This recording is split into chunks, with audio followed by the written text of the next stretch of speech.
Step into the spotlight.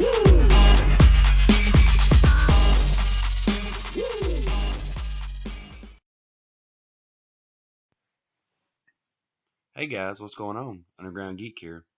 So I figured I'd do a little review on The Punisher. I just watched the first episode and I had to cut it off like midway through and go back and watch it again, but I finally got to finish it and I had watched DNC's review on it, and it's funny because just about everything that he thought about it was the same way that I thought about it. And if we don't always agree on everything, he has reviewed certain things, Batman Dark Knight's Metal, that we had completely different opinions on. So you can't just say that we all have the same opinions, because there's some stuff that we like and some stuff that we don't like. But if you haven't already seen The Punisher yet, you may want to watch this video later. But I'm just going to basically talk about episode 1, because that's as far as I got, and my impression of it, and or kind of how I feel about it. So the set and the costume design was very much like Daredevil. It had a lot of the same feels as Daredevil. You start out Punisher being Punisher, and I kind of wish they had just continued on with the way that they were going with the rest of the episode, because you start out and he basically goes and mows down these guys and kills a bunch of Mexican cartel members, goes down to Alabama and kills some random bikers, because everybody in Alabama is a biker, and then he kills some dude in the bathroom, and it's one of those deals where it's really good, it's getting your attention, and then he pretty much thinks he's done. He thinks he's killed everybody, so he just burns his uniform and just kind of goes on. I was like, well, okay. Well, then they continue on. He gets a construction job, and pretty much what he does construction job is he just takes his anger out every day. He just takes a hammer to the wall and just bashes it into the ground every day. And I mean, he's there early and he's there late. He's there all the time.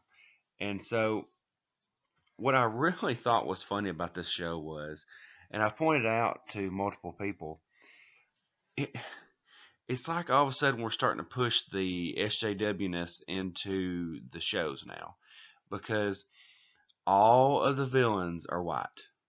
All of the villains are white.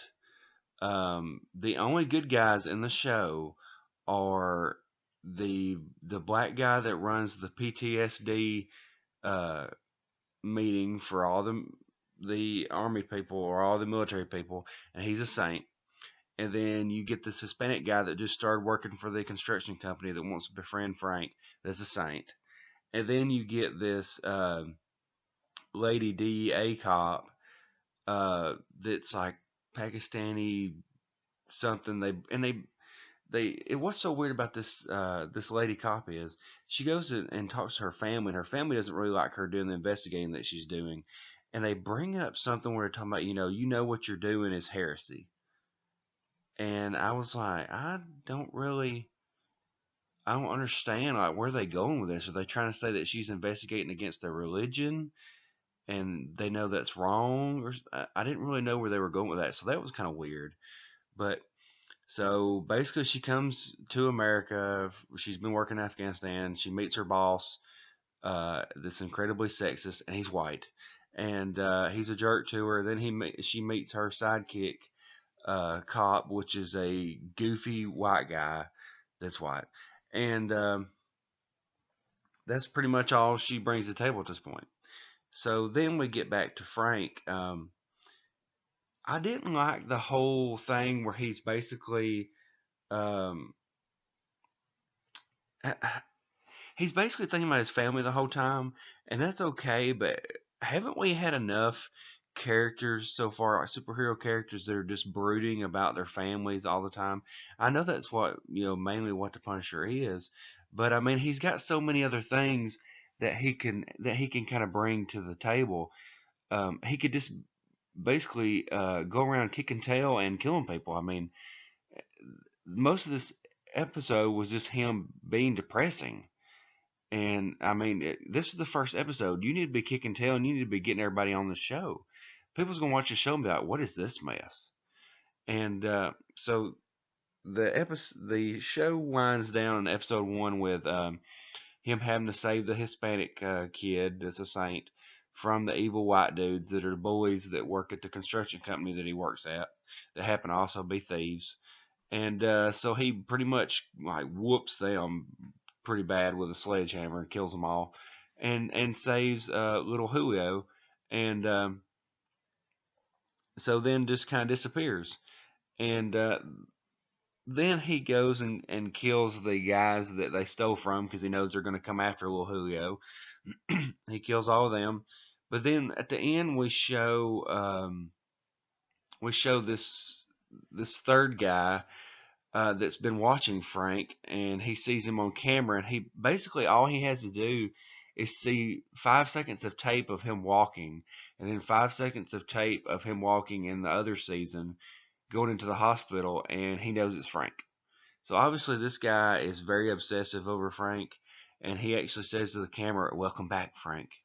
And I don't know really know where they're going with this, but excuse me.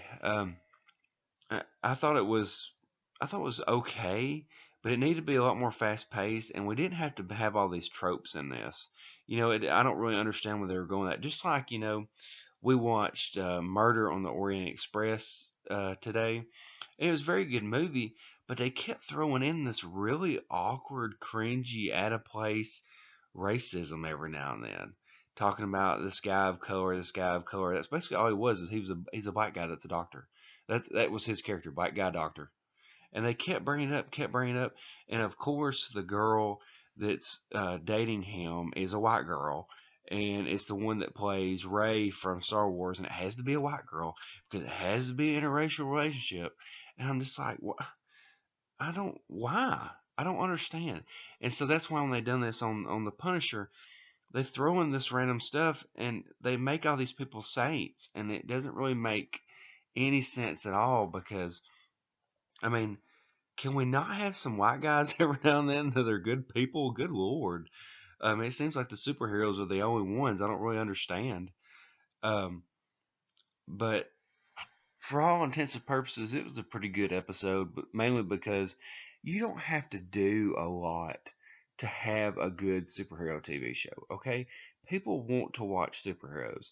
So if you would just have the character being awesome every episode, they would watch it because it would be good. When you have this weird stuff where half the episode is just him kind of brooding, and like I said, I know that's Frank Castle's character. I know he's got PTSD and everything, but um, I don't know.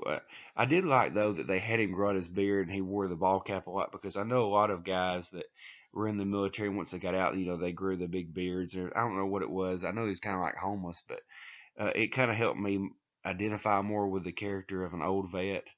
But also, oh yeah, they were speaking of that.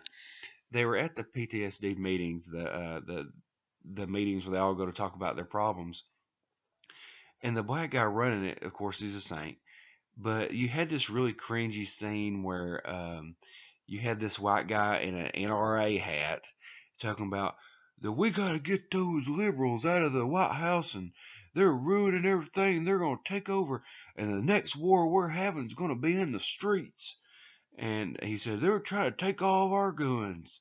And then you had the black guy calling him cracker, and I didn't really understand where that's coming from. Like, do they think all vets are like that? I mean, and they had the other guys, they're supposed to be vets, and they're dressed like a bunch of thugs. And I thought, if you're gonna go with one trope, why did you not go with the other trope? Because wouldn't they at least, I liked when they were talking to the little guy at the PTSD meeting because they do these little things like these military people that are fresh out of the military. They have certain things that they do, like they stand a certain way, they tuck their t-shirts into their pants. They do little things here and there that that's just my experience from when I talk to people that have been in the military when I've been friends with them. So I like that they take notes to do that, but then they don't take notes to make people actual people. It doesn't really make a whole lot of sense. It kind of makes you think that these people that are writing don't really have that much life experience when it comes to that kind of stuff, and they're getting it mostly off the internet, and that's a bad place to get that. But all in all, I give this episode probably like a 3 out of 5. They're really gonna have to pick up the next episode. There needs to be a lot more action. There needs to be a lot more Frank doing his thing, and I'm ready for Frank to get his costume back, because if we go through, I swear, if we go through 6 episodes and he's walking around in a hoodie doing stuff, I'm gonna flip out, because I'm tired of heroes and TV shows not wearing their costumes. Iron Fist still doesn't have his costume. Um, the only ones I did it really right with was Daredevil. Like, why can't you just keep copying Daredevil? Do the blueprint that you did with him, and let's keep going. But anyway, that's all I got to say about that. Tell me what you think about it if you've already watched it. Hit the like button, hit the subscribe button. Let me know if I missed anything. Let me know if I'm just way off on this. But that's what I kind of feel like with this, with the weird tropes that they're doing in the episode that just don't fit. Um, because it takes you out of the show. It takes you out of the character. It makes you go, ugh. Like when I was watching the Murder in the Orient Express in the theaters, and they had those weird, cringy scenes, like I'm rolling in my seat. I'm just like, because you get it everywhere. It's no escapism. It's everywhere, and it's like this is not real life. These are not how men talk. This is not how men talk, and you're a dang lie. Okay, that's just the way it is. But all right, guys, I'll talk to you later. Underground Geek out.